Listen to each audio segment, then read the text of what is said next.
welcoming here. He'll be addressing on reintroducing brands in 2021. Now, 2020 disrupted our relationships with brands in just about every category around the world. Whether you're an agency or a brand marketeer, how we can use his moment, as a unique opportunity to reacquaint brands with consumers in a rapidly transforming digital space. Any idea? Hear from John Cook, CEO of VMLY&R, on how we can do things differently in the year ahead to make more memorable and meaningful connections. John leads VMLY&R as global CEO. He led the agency on top 10 recognition on the prestigious Advertising Age A-list. VMLY&R was also named the Creative Network of the Year by Campaign and Agency Network of the Year by Campaign US. In 2020, VMLY&R was honored by Fast Company as one of the world's most innovative companies. So ladies and gentlemen, join me in welcoming and inviting, put your hands together, even the virtual ones, as we get John Cook, the global CEO of VMLY&R, on the screen. A very warm welcome to you. Hi, thanks, Khyati. Hopefully you can hear me okay. Sorry, I was having a little camera issue there. How are you? Oh, great. Well, thanks for having me. Can you hear me okay? Yes. I'm gonna share out my presentation, and so give me one moment, everybody. Yeah. Just while I'm doing that, let me say.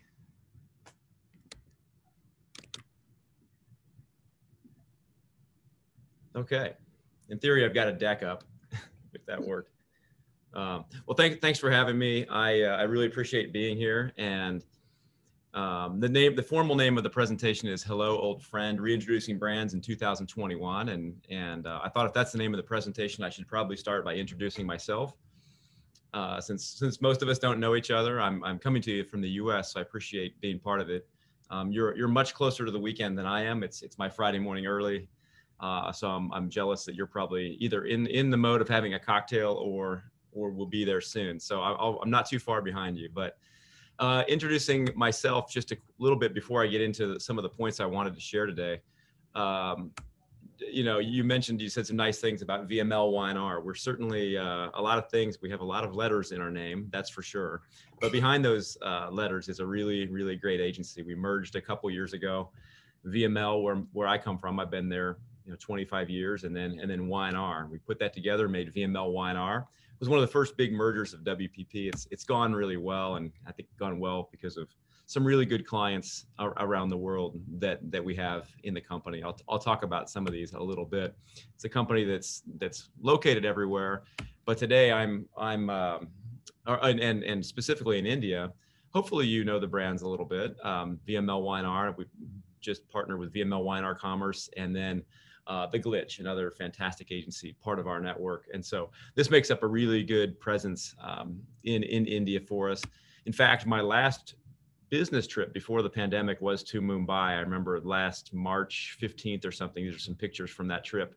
Great memory, and had a lot of other trips planned back to India just because our presence there is so strong, and I'm so proud of it. But that didn't happen because of the pandemic, which still I know rages on. But it was the last trip. I remember flying back that March thinking, oh, I'm coming back in April to a conference, and just didn't happen. So next best thing is joining by video. And where I'm joining from, I'm actually joining you from Kansas City. I'm sitting in the office, one of the offices of VMLY&R, and it's in Missouri, which is right in the middle of the U.S. So this dot is pretty much right. I don't know how many people have been there now, but it's a great place. A lot of people fly over Kansas City. If you're going to New York to LA or LA to New York, it's this thing right in the middle that people pass up. But it's a great city. It's where I hail from, and where this company was started a long time ago. But I live in Kansas, which is just literally right over there, right across the state line.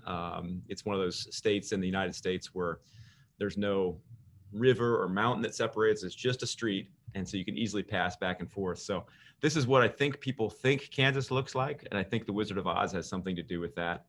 But there's no yellow brick road. There's no munchkins, but there's a great agency, and it's where I live. So right on the border of Missouri and Kansas. In fact, I was thinking about today and about what were some of the things I was doing right before the pandemic. Well, one of those things was a trip my wife and I took just to go out in the plains of Kansas and these rolling, beautiful hills. They're not quite mountains, but they're just wide open spaces to ride horses. And it's a great memory of what we used to get to do, and hopefully we'll get to back to here as the world normalizes a little bit, hopefully. So some good memories from that, but that's a little bit what home looks like for me. But the last actual vacation I took, and this is getting to my point, was to Disney World, and went with took my wife and my three daughters and I, actually two of those daughters. We went to Disney right last February 2020, right before everything shut down. And it has a point in today's presentation. I used to work at Disney World when I was in college. I wore this bad polyester spacesuit, and I was in Tomorrowland, part of the operation.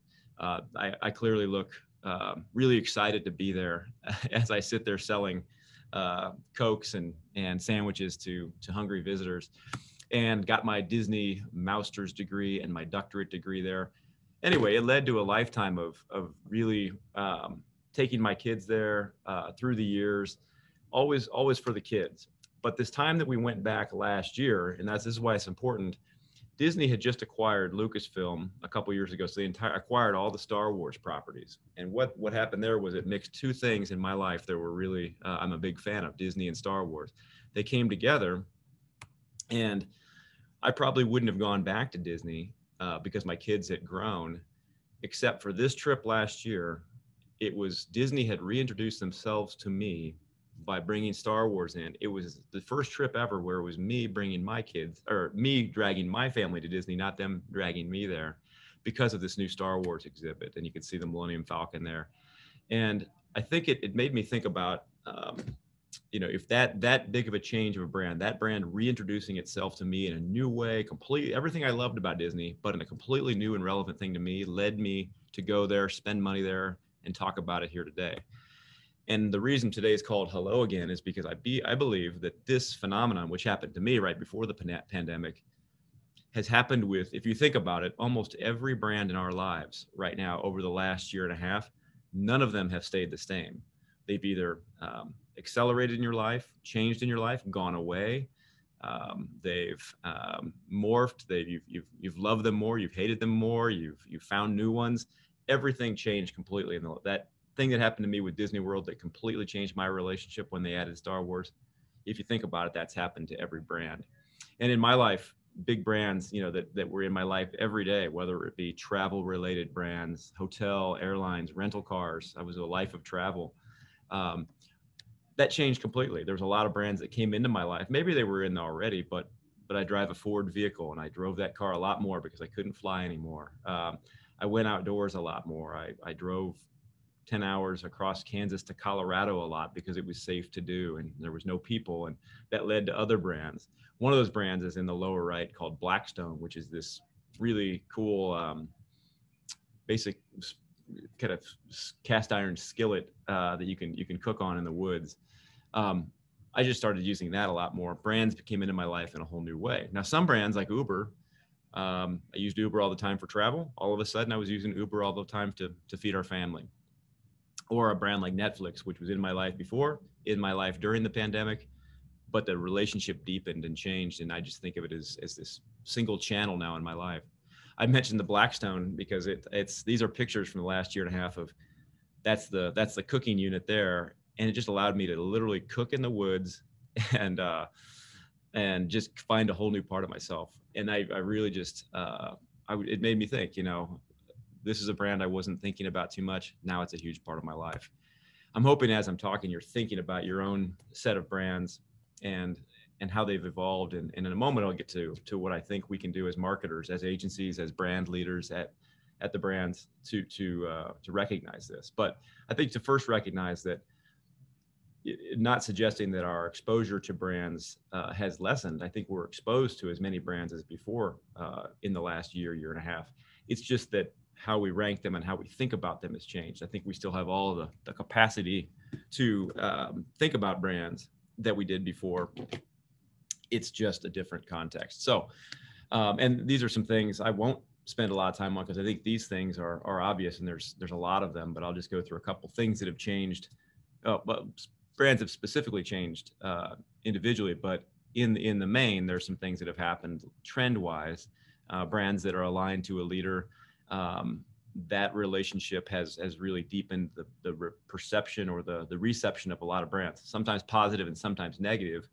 But brands like the ones you see on this page, I think if you might agree that in depending on where you are in the world, that some of these brands, the founder a lot more, or you identify that founder a lot more with the brand, because a lot of brands who were founder forward put that founder forward a lot in the last year. I admit I'm from the U.S., and so there's maybe more intensity on some of these brands like Facebook. We see Mark Zuckerberg all the time having to address things in our politics, having to address things in our racial inequalities, unlike he'd ever had to before. So for better or for worse, brand leaders are much more forward. And I think we can all agree that, and it's statistically proven, that another thing that happened was that, there was a change in the way you trusted government versus brands to solve things in your life. Possibly this is a study we did of the best countries around the world. It's a proven fact around the world, and there's a lot more depth than this on this point, but it certainly was the case in the US, as you probably read from afar, where we started to count on companies to make progress for us rather than the government, especially when it came to things related to health. The pick up on the Star Wars theme as I dive into a little bit further here. My favorite movies, as you can't tell, is all the Star Wars movies, and the relationship I chose to think about was Han Solo and Princess Leia, and the way they met and forged their relationship was him as kind of this rebel, kind of badass, kind of rebellious thing in her life, and she was the pristine princess, and then to go all the way to the last movies where they have a child together, and they're separated across the universe, and they have a much deeper, much more serious relationship. There's a quick clip I'll play for you that it almost makes me tear up when they re-meet for the first time, I think after about 30 years. Change your hair. Same jacket. No, new jacket. I could go on with that clip, but the point is, they knew each other really well. I love that line about you changed your hair, because she's obviously got that iconic hair. I have to keep the metaphor simple and to keep things going. There's hopefully a lot of ways you can think about this particular metaphor of meeting an old friend, but I like it. It really helps me, and as I've been thinking about brands and advising our clients, as you come out of or through the pandemic, whichever phrase you want to use, depending on where any particular country is on the pandemic, one thing we can agree on, brands are starting to emerge in different ways. And I offer 3 suggestions to think about to keep it really, really easy. If this seems simple or too simplistic, that's the point, because I really think some people will have massively complicated charts and tables and ways to think about it. I think it's easy. It's simply this as we think about being a brand with our consumers going forward. Number one, if we have a friendship, let's draw upon our equity first as we re-meet each other.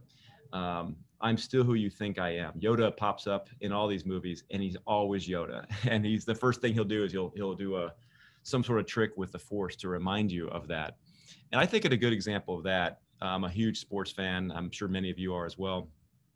I think it's not necessarily a brand, but a lot of sports brands did a really good job right after as we come out of the pandemic, of reintroducing you to the reason you were together in the first place. Not trying to do anything fancy, not trying to change their sport, not trying to go away from anything other than remembering why if this was a friend, why we loved each other. We love sports because of the big stadiums, the big crowds, the players, and I think Nike's done a really good job of that. They haven't tried to get too cute about it.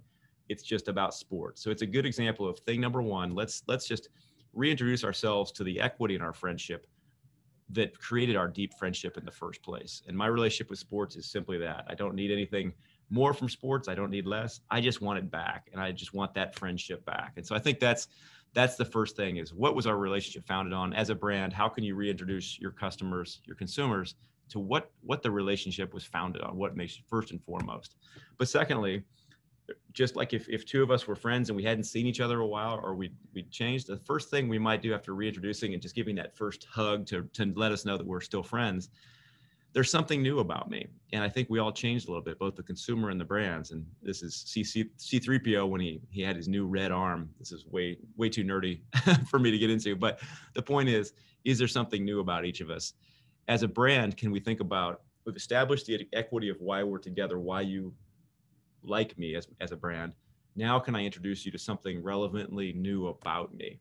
And this is kind of a crazy example too. I'm sure coming off of C3PO, you're not expecting me to go right to Viagra, but it's actually a fantastic example of some work we did at VML Y&R last year. This is not our work. This is what erectile dysfunction or a lot of advertising in the category of Viagra looks like. It's all very, very common tropes, and it's the, it's just very expected, very double entendre, very wink wink, sometimes not so wink wink, sometimes just really blatant. You know the ads. You've seen these ads a million times.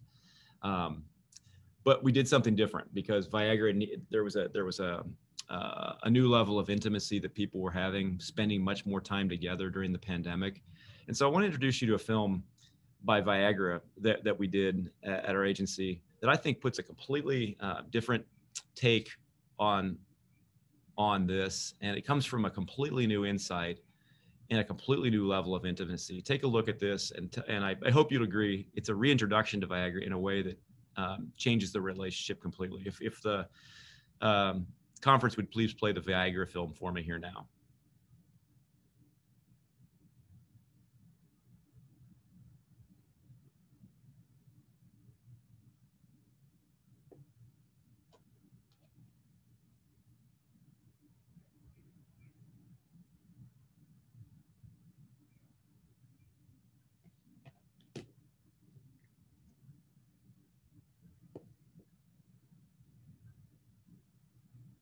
Okay, I can't tell if that's playing or not. Quick, and I can easily move on if that's not going to work. But I think there's a video to play. The video is not playing, John. Okay.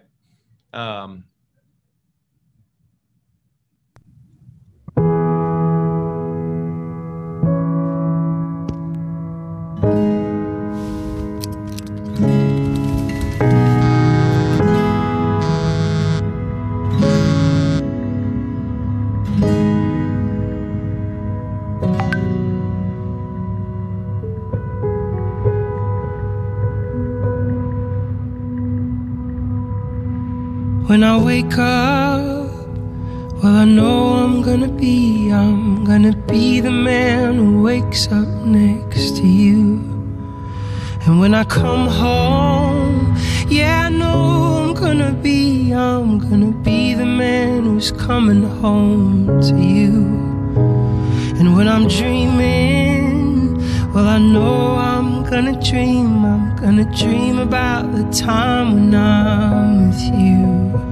When I'm working, yeah, I know I'm gonna be the man who's working hard for you. And if I grow old, well, I know I'm gonna be the man who's growing old with you. And when I'm lonely, well, I know I'm gonna be the man who's lonely without you.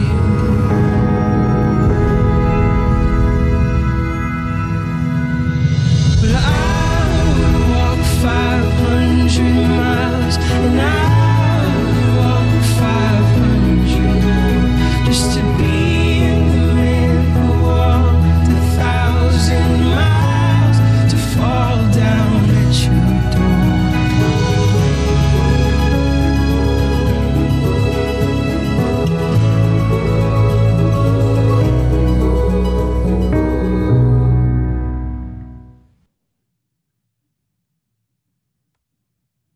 Okay, thank you. Thanks for playing that video. Hope that came through okay. I think that's just a really good example of it's a drug that people know. There's all these benefits, but it's reintroducing a completely new angle. And I think that's something to think about as we think about being brands and coming out. The third thing I thought about, which is we've established what made our friendship strong in the first place. We've established what something new about each of us that hopefully will deepen our relationship. And I think that work does a good job of talking about that. But there was a reason that our relationship changed, or maybe if we're a brand and a consumer, maybe we drifted a little bit in the last year and a half, 2 years. If we did, as a brand, how do we take action to make sure that in our friendship, if I'm the brand, how do I take the lead on making sure that nothing ever wanes in our relationship again? And this is actually a scene from Star Wars. I'm sure if you've seen any Star Wars, you've probably seen the first one. And there's this really sad scene where R2-D2 and C-3PO are in the Tatooine desert, and they look at each other and they decide to go different directions. And you almost just start crying as these two lifelong friends take off in totally different directions. Now, of course, in the movie, they fatefully find each other again, but let's not leave it to fate. As brands, let's think about what we can do to make sure nothing ever fades again. The last example I'll show you and I'll wrap up is for Wendys. Wendys, I believe, exists in India. It's much smaller, of course, than it is in the United States, but in the United States, it's a power player in the QSR fast food arena. And it's a brand that we're very lucky to work on at VML-Y&R. And what we've done during the pandemic, I'm really proud of. We've got a great brand following, but instead of hoping that people come back to find Wendys communications in all the places that we expect them to, the big social media platforms, advertising, we've taken a proactive stance to say, you know what? We're going to go find you in everywhere you are, consumers, or we're going to use the character Wendy from the logo to do that. And it's really worked well. You'll see a video here that just shows how much attention we've put to making sure she penetrates into exactly where people are, young people, our audience are, whether it be gaming or so on. You'll see role playing.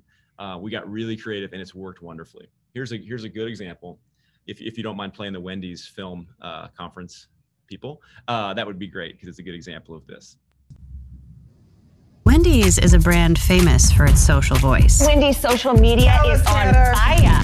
A brand famous for dropping a mixtape. She literally got out of Twitter and landed on Spotify. And famous for dropping into Fortnite. Thank you so much for coming to the stream, Wendy. But rather than settle for our 15 minutes of fame, we turned Wendys, the fast food brand, into Wendy, the celebrity influencer. We spent a year dropping into so many games as Wendy, she became a gaming celebrity and rose to the top 1% of all Twitch streamers. We also created an entire role-playing game about Wendy, and that got more downloads than a New York Times bestseller. I was not expecting an actual book. And as Wendy got more fans, Fresh, never frozen, baby. other brands became her biggest fans. They even asked us to put Wendy's face on their logos, which turned their profile pics into ads for our value meal. Then, millions of Americans begged Wendy to roast them for her fake holiday. The Wendy's Twitter account decided to roast anybody who replied to their tweet, and there were some good ones. Please roast me. Wendy's responded, "You look like Whoville's first serial killer." God, okay. Who put your head in a taffy full of? And that's how a brand gets written into the biggest shows. If I had a laser cannon, I would probably use it to cook a Wendy's hamburger. Wendy's tweets, for example, I don't think anybody thinks that it's actually Wendy. No, because Wendy is not a real person. And even gets idolized by star athletes. He wears number 44 because he always liked the Wendy's 4-for-4 meal deals. We need 6. We need a touchdown. Oh, fellas, spicy nuggets are back. I might have to stop on the way home. It's also how Wendy's overtook this guy to become the second largest burger chain in America. How's that for putting your fame to good use?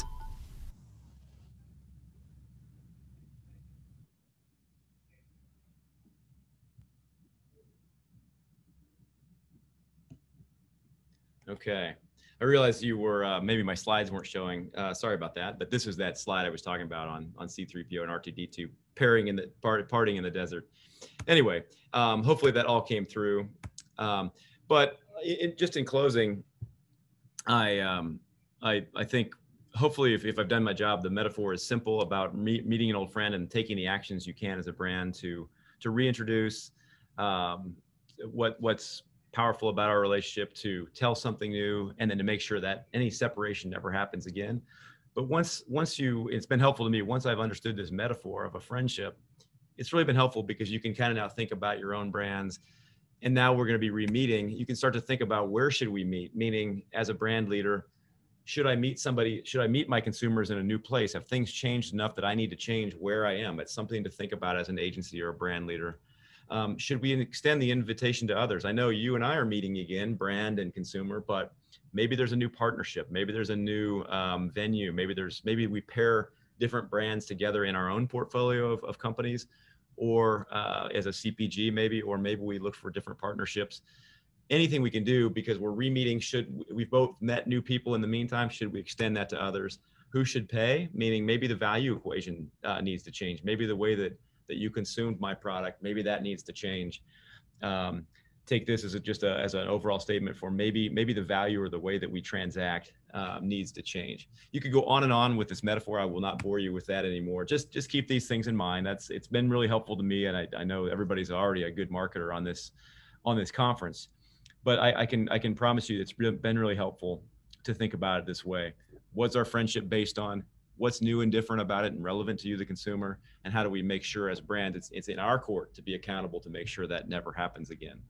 I will close with this. I found this picture. I was preparing for today, and I sent a note to my mom and dad and said, hey, I'm doing this weird presentation where I'm talking about Star Wars and Disney World. And they're like, why? I'm like, anyway, that's not important, Mom and Dad. What's important is, do you have any pictures? And they sent me this picture with a Star Wars t-shirt, with all my loot that I'd gotten from going to Disney World that day. It was like I was seeing my own future right there when I was 8 years old, and with this really bad haircut. Anyway, thank you for listening. Feel free to reach out or follow me on Twitter and anywhere. I love to stay engaged, and I really appreciate you having me. Thanks, Scotty. And I'm happy to take questions too. Sorry about any slide things there too. No, absolutely not, John. Thank you so much. It was such a great presentation, and the analogy of treating your brand and your consumers into a friendship. I think that is the most valuable insight that I think all the viewers must have also taken. I definitely love that analogy, how you put that across. Thank you so much. We've run out of time, so we're not taking questions, but yes, like John said, he is on Twitter, so you can get in touch with him. You can use the hashtag Techmanch while asking those questions.